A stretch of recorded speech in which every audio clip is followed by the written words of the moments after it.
नमस्कार, आप देख रहे हैं क्राइम अलर्ट न्यूज। आज 16 मई 2025 की उत्तर प्रदेश की 25 बड़ी खबरें हम आपके लिए लेकर आए हैं। कृपया कमेंट सेक्शन में बताएं कि आप किस जिले से देख रहे हैं, ताकि अगली बार आपके क्षेत्र की खबरें भी शामिल की जा सकें। उत्तर प्रदेश की 16 मई 2025 की 25 प्रमुख खबरें। 1. लखनऊ, विंग कमांडर व्योमिका सिंह पर जातिवादी टिप्पणी का मामला। उत्तर प्रदेश के उप मुख्यमंत्री केशव प्रसाद मौर्य ने समाजवादी पार्टी नेता रामगोपाल यादव द्वारा विंग कमांडर व्योमिका सिंह पर की गई टिप्पणी को महिलाओं का अपमान करार दिया है।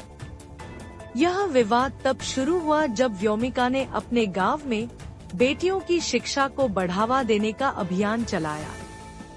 महिला संगठनों ने इस टिप्पणी के खिलाफ विरोध प्रदर्शन किया है। 2. बिजनौर, महिला से सामूहिक दुष्कर्म का मामला। बिजनौर में एक महिला के साथ 6 लोगों ने सामूहिक दुष्कर्म किया। यह घटना तब हुई जब महिला अपने मंगेतर के साथ घर लौट रही थी। पुलिस ने त्वरित कार्रवाई करते हुए 3 आरोपियों को गिरफ्तार कर लिया है। अन्य आरोपियों की तलाश जारी है। 3. इलाहाबाद, विशेष मजिस्ट्रेटों की नियुक्ति। इलाहाबाद उच्च न्यायालय ने लंबित मामलों को निपटाने के लिए विशेष मजिस्ट्रेटों की नियुक्ति का आदेश दिया है।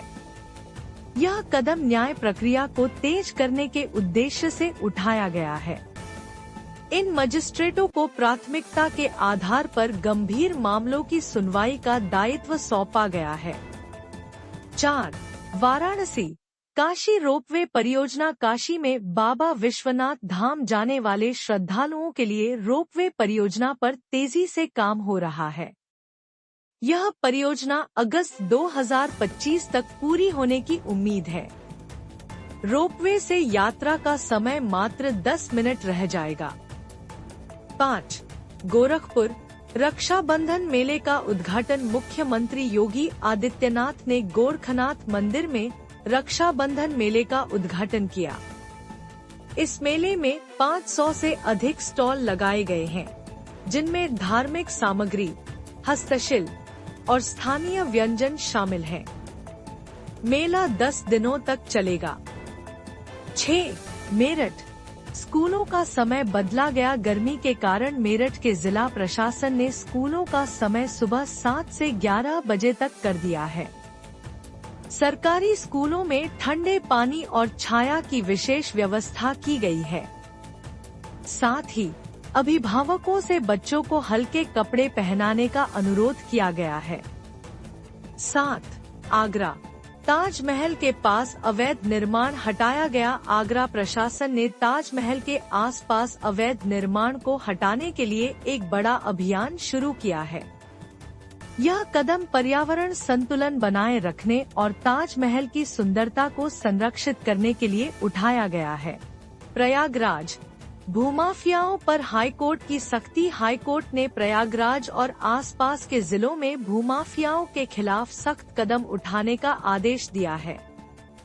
प्रशासन को अवैध कब्जों को हटाने में किसी भी प्रकार की ढिलाई न बरतने का निर्देश दिया गया है। 9. कानपुर, मेट्रो परियोजना का दूसरा चरण शुरू। कानपुर मेट्रो परियोजना के दूसरे चरण का निर्माण कार्य शुरू हो गया है। यह परियोजना दक्षिणी कानपुर को मेट्रो नेटवर्क से जोड़ने के लिए बनाई जा रही है। अनुमान है कि यह चरण दिसंबर 2026 तक पूरा हो जाएगा। 10. बरेली, रबर फैक्ट्री में आग से करोड़ों का नुकसान। बरेली की रबर फैक्ट्री में लगी भीषण आग से करोड़ों का नुकसान हुआ। दमकल विभाग ने आग पर काबू पाने में 12 घंटे लगाए। आग लगने का कारण शॉर्ट सर्किट बताया जा रहा है। 11.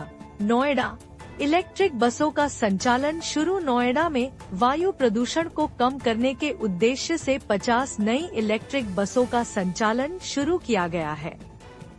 ये बसें मुख्य रूप से नोएडा, ग्रेटर नोएडा और दिल्ली के बीच चलेंगी। 12.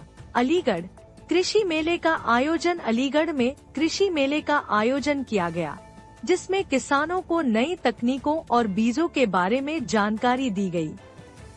मेले में लगभग 10,000 किसानों ने भाग लिया। 13. मथुरा वृंदावन में गोवर्धन पूजा महोत्सव। वृंदावन में गोवर्धन पूजा महोत्सव धूमधाम से मनाया गया। महोत्सव में हजारों श्रद्धालुओं ने भाग लिया और गोवर्धन पर्वत की परिक्रमा की। 14. गाजियाबाद जल संकट से निपटने की योजना। गाजियाबाद नगर निगम ने जल संकट से निपटने के लिए नई योजना बनाई है। इस योजना के तहत 20 नए बोरवेल और जल पुनर्चक्रण संयंत्र लगाए जाएंगे। 15. झांसी ऐतिहासिक किले का जीर्णोद्धार। झांसी किले के जीर्णोद्धार का काम शुरू हो गया है।